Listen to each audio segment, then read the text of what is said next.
Kumusta mga Lodi? Welcome sa ating YouTube channel, Bassbox TV. Kung ikaw ay bago sa ating channel, huwag kalimutang mag-subscribe at i-click ang notification bell para updated ka sa ating latest at upcoming videos. Tara na!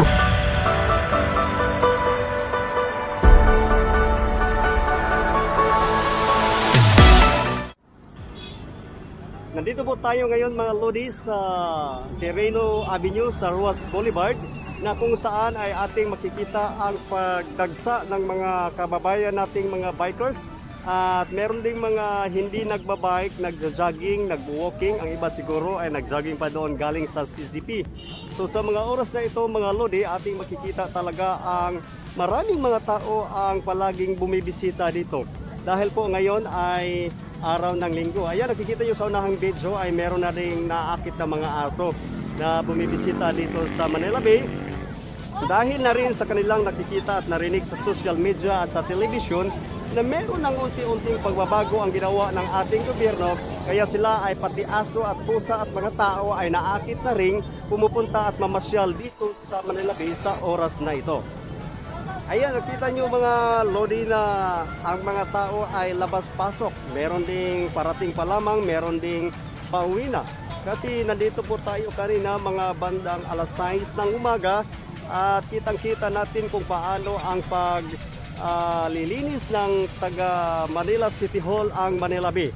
So nandito na tayo ngayon sa bahaging ito para magbigay ng latest update dito sa bahaging ito, na kung saan ay makikita natin ang maraming mga tao ang nagsidatingan.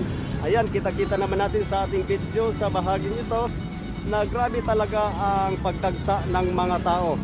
So po ating makikita mga Lodi na parang walang kinatatakutan na pandemya ang ating mga kababayan basta makagala. Siyempre naman, ilang araw kang hindi nakalabas sa iyong bahay.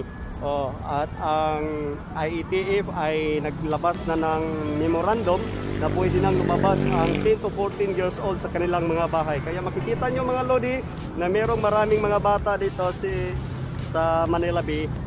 Siguro ilang mga buwan nakakulong lang sila sa kanilang mga bahay at ngayon tuwang-tuwa sila na makapaggala. At dalang-dala na rin nila ang kanilang mga alagang hayop. Maraming mga aso ang ating nakikita sa umagang ito dito sa Manila Bay. At yan pong mga tao na gustong bumaba doon sa White Sand pero hindi pinayagan ng mga pulisya. Kanina lang po ay maraming mga pulis dyan nagbibigay ng paalala sa ating mga kababayan na kung pwede wag mo nang bumaba doon sa White Sand, wag mo nang maligo dahil patuloy pa ang paglilinis ng ating mga lokal na pamahalaan sa lungsod ng Maynila. At yan, nakikita nyo mga Lodi na nagsingdatingan na ang mga bikers natin, kapwa bikers natin. Siguro ang iba dyan ay galing pa sa iba't ibang rides doon sa Mall of Asia, kasi doon yon ang maraming mga kapwa bikers natin. So sa umagang ito, ayan, medyo walang araw na lumalabas. Hindi lumalabas si Haring Araw, pero ang lumalabas iba.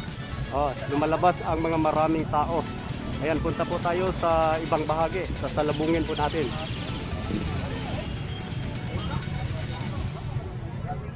At yan, sa video ito ating mapapansin at makikita mga Lodi na merong asong paparating sa ating kinaroroonan.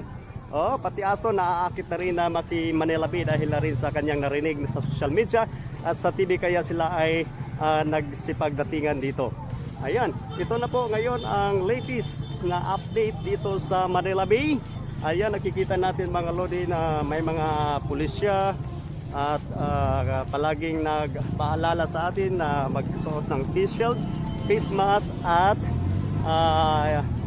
social distancing. Ayan, makikita nyo meron ding nagja-jogging. Ilang linggo na po mga Lodi na padami ng padami ang pagdagsa ng mga tao dito sa Manila Bay, at kung saan ating mapapansin sa umagang ito na grabe talaga ang pagdagsa ng ating mga kababayan na galing pa po sa kanilang iba't ibang mga tahanan. So sa ngayon na mga panahon kasi mga lodi, isa sa mga trending ngayon itong Manila Bay dahil na rin sa unti-unting pagbabago na ginawa ng ating gobyerno para naman mapaganda ito at ito'y mapansin ng mga karamihan. Kasi noong unang mga panahon ay ang Manila Bay or ang Biwok, ito ay tinaguri ang pinakamagandang lakbayan or pasyalan dito sa Metro Manila.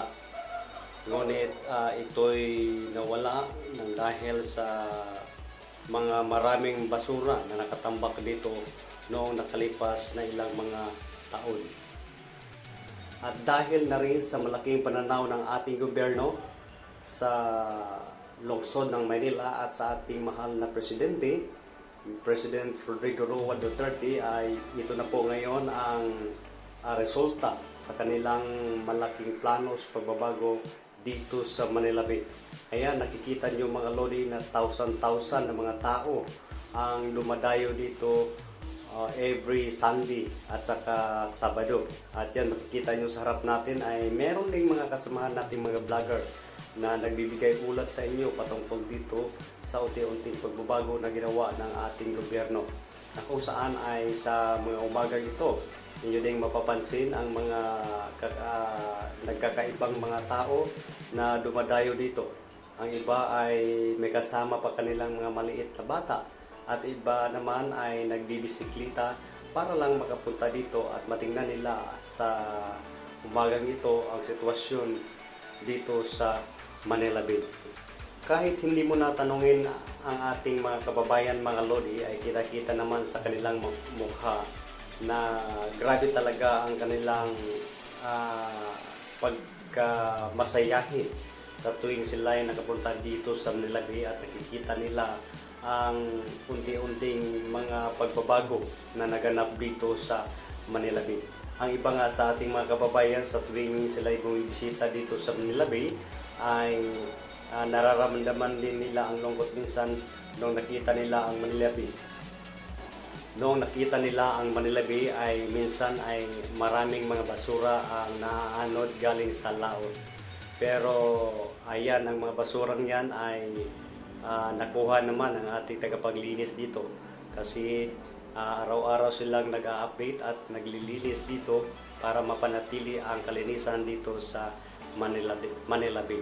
So ang iba naman nating mga kabayan dala ang kanilang mga alagang bata at alagang aso at dito lang sila sa bahaging ito kasi doon sa ating pinuntahan kanina ay marami na pong mga tao. So very crowded na po kaya nandito na lang sila. Ang iba sa kanila ay may dala-dala pang mga higaan at yan may mga aso din. So ang iba din atin makikita sa ating video mga lodi, may dala pang mga baon. At ang iba naman ay sa tuwing umaga, sa alas 6 ng umaga, ay dito na rin sila nagkakape. Parang ginawa na rin nilang coffee shop ang Manila Bay.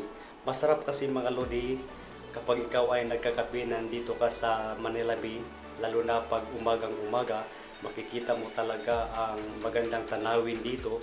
Bukod sa maraming tao ang dumadayo dito every morning, ay ito din makapagbibigay ng pag-relieve ng iyong stress kung ikaw ay may stress sa iyong sarili. So yan, ating makikita yan sa baba mga lodi, yung mga taong palaging naglilinis dito. At yan, meron ding mga batang nagsusumba dito. Kasi yung nakaraan ay pinagbawal na po ng ating mga pulisya ang mga malaking tao na palaging nagsusumba dito para rin iwas na rin sa crowded, iwas COVID-19 na rin. So yan, maliit mga bata ang kanilang dala-dala dito sa Manila Bay. At ayan mga lodi, hindi naman sila nagpakawala na mag-wear ng face mask at saka may social distancing. Ang iba mayroong social distancing sa ating nakikita, pero doon kanina sa ating pinanggalingan ay hindi natin masabi na meron pa silang social distancing. Pero dito sa bahaging ito ay ating makikita na meron ng social distancing mga lodi kasi konti na lang ang tao dito kumpara doon sa Quirino stoplight.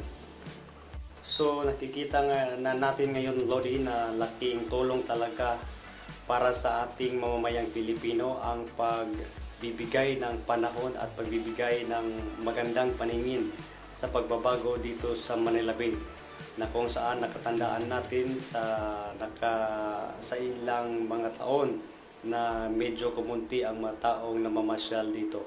Nung ito ay sumabog na babaguhin ang ating gobyerno sa ating mga leaders, ito po dinagsana ng maraming mga tao, at hanggang sa ngayon kitang-kita po natin mga lodi na ang mga tao ay hindi na rin sila pwedeng hindi makabisita dito every Sunday. Kaya pati mga bata at matatanda nandito na rin sa Manila Bay. Ayan, nakikita nyo may nag-coffee. So sa sinasabi ko sa inyo kanina na ang Manila Bay ay para na rin coffee shop, no? Maraming mga tao din dito bisita, tingin-tingin kung ano na ang mga nagawang pagbabago dito sa Manila Bay. As ditong portion na to mga lodi, ating makikita ang limpak-limpak na mga graba na dito ngayon tinatambak. So ayan, maraming mga graba dyan, mga buhangin din, na kung saan ay maya-maya ay gagamitin din yan nila para sa pagbabago dito sa Manila Bay. So ang iba dyan ay gagamitin para sa drainage. At noong nakaraang araw ay ating pinapakita sa inyo yung mga malalaking tubo. Ayan, may mga bata din, o hindi na yun siguro mga bata, mga 14 years old above na yan, ay palaging bumibisita dito sa Manila Bay. So kita-kita natin kahit mga matatanda ay nandito na rin sa Manila Bay. At dito po tayo ngayon mga lodi sa bahaging ito. Yan, nakikita po natin ang mga kasamahan nating mga vloggers at palaging kumukuha ng latest update dito. Ayan po si Ma'am Miss July. Yan, nandito po siya. Yan, ang isa sa mga kasamahan natin. Ayan mga lodi, kitang-kita nyo na ang ibang mga tao dito ngayon ay ang iba ay nag-alisan na, at ang iba din ay parating pa lamang. At yan, meron pong mga bangka, no? Na dala-dala nila ang kanilang mga bangka. Hindi natin alam kung parang paalis na yata. So no, marami talagang tao ngayon dito mga lodi sa umagang ito, sa araw ng Linggo. Ito na po ang pinaka-latest update dito sa Manila Bay, na kung saan makikita natin ang kalinisan na ginagawa ng ating lokal na pamahalaan sa tulong na rin ng ating presidente as ni Mayor Isko Moreno na rin. Ayan. So sa ganitong pamaraan mga lodi, no, makikita natin ang ating latest update dito sa Manila Bay, na kung saan ay marami talagang tao ang pumupunta dito. Ayan, pati mga bata, mga bikers, dalang-dala na rin nila kasi napaka-boring talaga naman sa bahay natin kung palagi tayo nandoon sa ating bahay. So ayan, kita-kita nyo mga lodi na hanggang sa ngayon ay patuloy pa rin naglilinis ang mga tauhan ng Manila City Hall. May uniform sila na color blue, at kanina pa lang sila nag-umpisa mga alas 5 ng umaga, at hanggang sa ngayon ay patuloy pa rin silang naglilinis. At yan, meron ding mga taong dala ang kanyang mga aso. Yan. So ayan na po mga lodi ang ating latest update dito sa Manila Bay. Malinis na talaga. Para sa iyo lodi, ano ang maiambag mo sa pagbabago dito sa Manila Bay? At yan po ang ating video ngayong araw. Don't forget to like, share and follow, at mag-iwan ng comments. Hanggang sa muli!